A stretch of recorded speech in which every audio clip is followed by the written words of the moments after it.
ନମସ୍କାର, ଜୟ ଜଗନ୍ନାଥ। ଶ୍ରୀକୃଷ୍ଣଙ୍କ ଜନ୍ମ, ଜଗନ୍ନାଥଙ୍କ ଉତ୍ପତ୍ତି ଓ ଇନ୍ଦ୍ରଦ୍ୟୁମ୍ନ। ଯେତେବେଳେ ଦ୍ୱାପର ଯୁଗରେ ମହାଭାରତ ଯୁଦ୍ଧ ଚାଲିଥିଲା, ଶ୍ରୀକୃଷ୍ଣ ପାଣ୍ଡବମାନଙ୍କ ସପକ୍ଷରେ ଥିଲେ। ଫଳରେ କୌରବ ବଂଶର ଅନ୍ତ ଘଟିଥିଲା ଓ କୌରବଙ୍କ ଶତପୁତ୍ରଙ୍କ ମୃତ୍ୟୁ ହେଲା। ଫଳରେ ଗାନ୍ଧାରୀ ଶ୍ରୀକୃଷ୍ଣଙ୍କୁ ଅଭିଶାପ ଦେଲେ ଯେ, ଯେପରି କୌରବ ବଂଶର ଅନ୍ତ ଘଟିଲା, ସେପରି ତୁମ ଯଦୁବଂଶର ମଧ୍ୟ ଅନ୍ତ ଘଟିବ। ଧୀରେ ଧୀରେ ଗାନ୍ଧାରୀଙ୍କ ଅଭିଶାପ ସତ ହେବାକୁ ଲାଗିଲା ଓ ସମଗ୍ର ଦ୍ୱାରକା ନଗରୀ ଜଳମଗ୍ନ ହେଲା। ଶେଷରେ ଶ୍ରୀକୃଷ୍ଣ କାଳିନ୍ଦୀ ଜଙ୍ଗଲକୁ ଚାଲିଗଲେ ଏବଂ ସେଠାରେ ଏକ ବୃକ୍ଷ ତଳେ ଶୟନ କରୁଥିଲେ।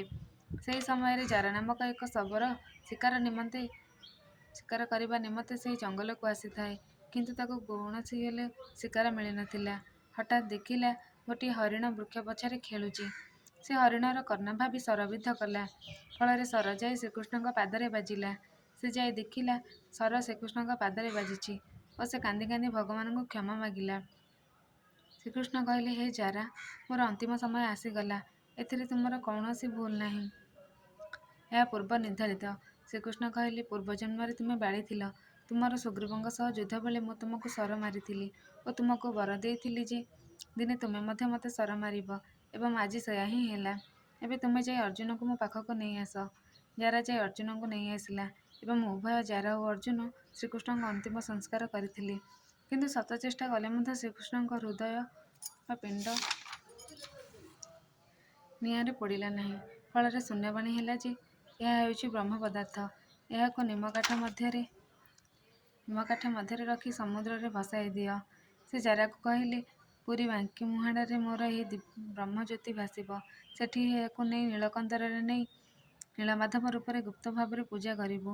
ଏହାପରେ ଶ୍ରୀକୃଷ୍ଣଙ୍କ ମୃତ୍ୟୁ ସହିତ ଦ୍ୱାପର ଯୁଗର ସମାପ୍ତି ଘଟିଥିଲା ଓ କଳି ଯୁଗର ଆରମ୍ଭ ହୋଇଥିଲା। ରାଜା ଇନ୍ଦ୍ରଦ୍ୟୁମ୍ନ ଓ ଜଗନ୍ନାଥଙ୍କ ଉତ୍ପତ୍ତି। କଳିଯୁଗରେ ଜାରାଶବର ବିଶ୍ୱବସୁ ନାମରେ ଶବର କୁଳରେ ଜନ୍ମ ନେଇଥିଲେ।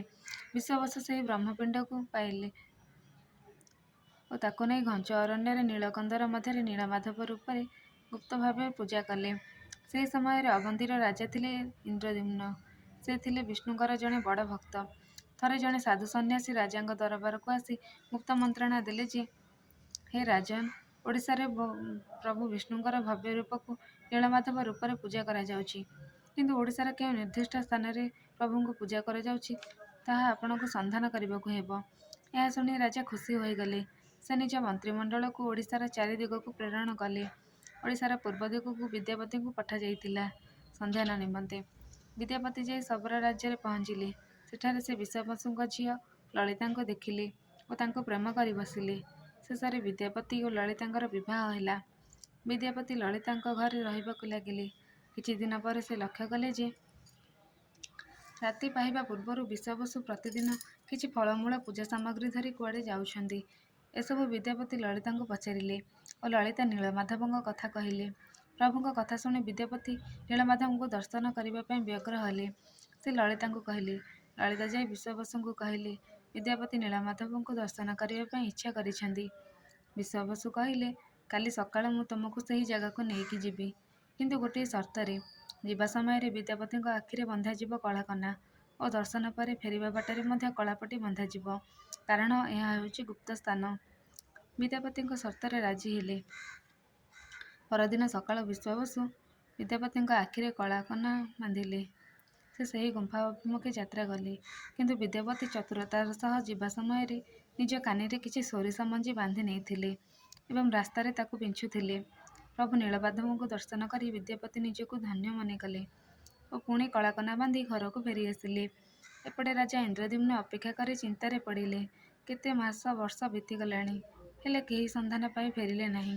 ଏହାପରେ ବିଦ୍ୟାପତି ଯାଇ ପ୍ରଭୁ ନୀଳମାଧବଙ୍କ ଦିବ୍ୟ ରୂପ ସମ୍ପର୍କରେ ସମସ୍ତ ତଥ୍ୟ କହିଲେ। ଏହା ଶୁଣି ରାଜା ଇନ୍ଦ୍ରଦ୍ୟୁମ୍ନ ସେଠାକୁ ଯିବା ପାଇଁ ସ୍ଥିର କଲେ। ରାଜା ଓ ବିଦ୍ୟାପତି ବାହାରିଗଲେ ନୀଳମାଧବଙ୍କ ପାଖକୁ। ବର୍ଷା ଯୋଗୁଁ ସୋରିଷ ଫୁଲ ଫୁଟି ଗଛ ହୋଇଯାଇଥିଲା ଓ ସେମାନେ ସେହି ବାଟ ଅନୁସରଣ କରି ସେହି ଗୁମ୍ଫା ନିକଟକୁ ଗଲେ। ସେମାନେ ଯାଇ ଦେଖିଲେ, ସେଠାରୁ ନୀଳମାଧବ ଅନ୍ତର୍ଦ୍ଧାନ ହୋଇଗଲେଣି। ସେମାନେ ମନ ଦୁଃଖ କଲେ ଓ ଫଳରେ ଶୂନ୍ୟବାଣୀ ହେଲା, ହେ ରାଜା, ତୁମେ ଯାଅ, ସମୁଦ୍ର ମଧ୍ୟରେ ମୋର ଦାରୁ ଭାସୁଥିବ। ସେଥିରୁ ମୂର୍ତ୍ତି ତିଆରି କରି ଶ୍ରୀକ୍ଷେତ୍ର ପୁରୀରେ ଏକ ଭବ୍ୟ ମନ୍ଦିର ନିର୍ମାଣ କରିବ ଏବଂ ମୋତେ ସେଠାରେ ସ୍ଥାପନ କରି ଜଗନ୍ନାଥ ନାମରେ ପୂଜାର୍ଚ୍ଚନା କରିବ। ରାଜା ଇନ୍ଦ୍ରଦ୍ୟୁମ୍ନ ଭଗବାନଙ୍କ ପରାମର୍ଶ କ୍ରମେ ବାଙ୍କି ମୁହାଣରେ ଭାସ୍ୟମାନ ଦାରୁକୁ ଉଦ୍ଧାର କଲେ। ସେ ବହୁ କାରିଗର ଡକାଇ ବିଗ୍ରହ ନିର୍ମାଣ କରିବାକୁ ନିର୍ଦ୍ଦେଶ ଦେଲେ, କିନ୍ତୁ ସମସ୍ତେ ବିଫଳ ହେଲେ। ବିଗ୍ରହ ନିର୍ମାଣ କାର୍ଯ୍ୟ ଇନ୍ଦ୍ରଦ୍ୟୁମ୍ନଙ୍କ ରାଣୀ ଗୁଣ୍ଡିଚାଙ୍କ ମନ୍ଦିରରେ ହେବ ବୋଲି ସ୍ଥିର କରାଗଲା। ଶେଷରେ ବିଶ୍ୱକର୍ମା ନିଜେ ଏକ ବୃଦ୍ଧ ବ୍ୟକ୍ତି ହୋଇ ଆସିଲେ ଓ ବିଗ୍ରହ ନିର୍ମାଣ କରିବେ ବୋଲି କହିଲେ ଏବଂ ଏକ ସର୍ତ୍ତ ରଖିଲେ ଯେ 21 ଦିନ ଯାଏଁ ସେ ମନ୍ଦିର ଭିତରେ ରହି ବିଗ୍ରହ ନିର୍ମାଣ କରିବେ। ତେଣୁ 21 ଦିନ ଯାଏଁ କେହି କବାଟ ଖୋଲିବେ ନାହିଁ। ରାଜା ଏହି ସର୍ତ୍ତରେ ରାଜି ହେଲେ। ବୃଦ୍ଧ ଲାଗି ପଡ଼ିଲେ ବିଗ୍ରହ ନିର୍ମାଣରେ। ପ୍ରଥମେ କିଛି ଦିନ ମନ୍ଦିର ଭିତରରୁ ଠକ୍ ଠକ୍ ଶବ୍ଦ ଶୁଣାଯାଉଥିଲା। କିଛି ଦିନ ପରେ ଆଉ ଶବ୍ଦ ଶୁଭିଲା ନାହିଁ। ରାଣୀ ଗୁଣ୍ଡିଚା ମନ୍ଦିର ଭ୍ରମଣରେ ଆସିଥିଲେ। ସେ କୌଣସି ଶବ୍ଦ ନ ଶୁଣି ବିଚଳିତ ହୋଇପଡ଼ିଲେ ଏବଂ ରାଜାଙ୍କୁ ଯାଇ ସମସ୍ତ କଥା କହିଲେ। ବୃଦ୍ଧ ଜଣକ ବହୁଦିନ ହେଲା କିଛି ଖାଇ ପିଇ ନାହାନ୍ତି। ଏବେ ଶବ୍ଦ ବି ଶୁଭିନି। ଚାଲ ଯାଇ ଆମେ କବାଟ ଖୋଲି ଦେଖିବା। ଏହାପରେ ରାଜା ପ୍ରଥମେ ମନା କଲେ ଓ ପରେ ରାଣୀ ବାଧ୍ୟ କରିବାରୁ ଯାଇ କବାଟ ଖୋଲିଲେ। ସେମାନେ ଦେଖିଲେ ଯେ ମୂର୍ତ୍ତି ଅଧାଗଢ଼ା ହୋଇ ରହିଛି, ହାତ ପାଦ କାନ ନାହିଁ।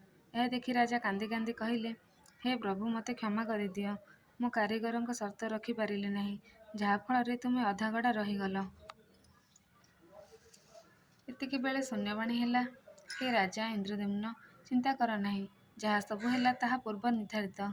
ମୋତେ ଏବେ ଏହି ଭାବରେ ଏଠାରେ ରଖି ପୂଜା କର। ଏହି ଶ୍ରୀମନ୍ଦିର ପୁରୀରେ ମୁଁ ଜଗନ୍ନାଥ ରୂପରେ ପୂଜା ପାଇବି। ଏହା କହି ଶୂନ୍ୟବାଣୀ ସମାପ୍ତ ହେଲା। ରାଜା ବିଶ୍ୱବସୁଙ୍କୁ କହି ବିଗ୍ରହଗୁଡ଼ିକର ବ୍ରହ୍ମ ସ୍ଥାପନା କରିଥିଲେ। ଏହାପରେ ରାଜା ଇନ୍ଦ୍ରଦ୍ୟୁମ୍ନ ଲାଗି ପଡ଼ିଲେ ପ୍ରଭୁଙ୍କ ବିଗ୍ରହ ପ୍ରତିଷ୍ଠା ଓ ମନ୍ଦିର ପ୍ରତିଷ୍ଠା ପାଇଁ। ଅତି ଧୁମ୍‌ଧାମରେ ପ୍ରଭୁ ଜଗନ୍ନାଥ, ବଳଭଦ୍ର, ସୁଭଦ୍ରା ଓ ସୁଦର୍ଶନଙ୍କ ଚତୁର୍ଦ୍ଧା ମୂର୍ତ୍ତିଙ୍କୁ ବିଗ୍ରହ ପ୍ରତିଷ୍ଠା ହେଲା। ମନ୍ଦିର ପ୍ରତିଷ୍ଠା ହେଲା। ସେହି ଦିନଠାରୁ ଜଗନ୍ନାଥ ପୁରୀରେ ପୂଜା ପାଇଲେ। ପ୍ରଭୁ ଜଗନ୍ନାଥଙ୍କ ପ୍ରତି ସମସ୍ତଙ୍କର ଆଶା ଓ ବିଶ୍ୱାସ ରହିଲା। ଲକ୍ଷ ଲକ୍ଷ ଭକ୍ତଙ୍କ ସୁଅ ଛୁଟିଲା। ପୁରୀ ଜଗନ୍ନାଥ ମନ୍ଦିରକୁ ଚାରିଧାମ ମଧ୍ୟରୁ ଗୋଟିଏ ଧାମ ରୂପେ ମାନ୍ୟତା ମିଳିଲା। ମାଦଳବଂଜରୁ ଜଣାପଡ଼େ ଯେ 10ମ ଶତାବ୍ଦୀରେ ପ୍ରଥମେ ରାଜା ଇନ୍ଦ୍ରଦ୍ୟୁମ୍ନ ଜଗନ୍ନାଥ ମନ୍ଦିର ନିର୍ମାଣ କରିଥିଲେ ଏବଂ 11ଶ ଶତାବ୍ଦୀରେ ରାଜା ଚୋଡ଼ଗଙ୍ଗଦେବ ପୁଣି ଏହି ମନ୍ଦିରର ନିର୍ମାଣ କାର୍ଯ୍ୟ କରିଥିଲେ, ଯାହାକୁ ଦ୍ୱାଦଶ ଶତାବ୍ଦୀରେ ଅନଙ୍ଗ ଭୀମଦେବ ସମାପ୍ତ କରିଥିଲେ। ରାଜା କପିଳେନ୍ଦ୍ର ଦେବ ମେଘନାଦ ପାଚେରୀ ତିଆରି କରିଥିଲେ।